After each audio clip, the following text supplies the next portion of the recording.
YS Jaganmohan Reddy ఘోర పరాజయాన్నే చవిచూశారు.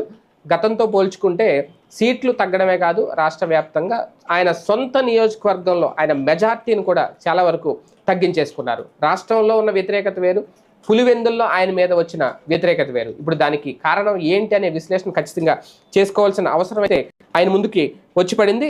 దాన్ని ఏ రకంగా తీసుకుంటారు అనేది తీసుకోవాలి, తప్పదు. తీసుకోనంటే కుదరదు. 5 ఏళ్ల పాటు ప్రతిపక్షంలో ప్రజల తరఫున పోరాటం కాకపోతే ఈ ఘోర పరాజయం నుంచి త్వరవాలి అనేది. కాకపోతే ఇక్కడ కీలకం ఏంటి అంటే చాలా మంది ఇప్పుడు ఒకప్పుడు ఫ్యాన్ సునామీ, ఫ్యాన్ వేవ్, ఇప్పుడు సైకిల్ సునామీ. ఈ సునామీలో అతిరథ మహారథులే చాలా మంది కొట్టుకెళ్ళిపోయారు. చాలా మంది కీలక నాయకులు గతంలో విక్టరీలు సాధించిన వాళ్ళు, హ్యాట్రిక్లు సాధించిన వాళ్ళు కూడా ఇప్పుడు ఓటమి పాలయ్యారు. అలాంటి వాళ్ళలో మాత్రం వైసీపీలో ఉన్న అతిరథ మహారథుల్లో కొంతమంది, పెద్దిరెడ్డి రామచంద్రారెడ్డి ఒక్కడు మాత్రమే, ఆయన ఒక్కడే గెలిచారు. మిగిలిన వాళ్ళందరూ కూడా ఎన్నికల్లో మట్టి కరిచారని చెప్పాలి.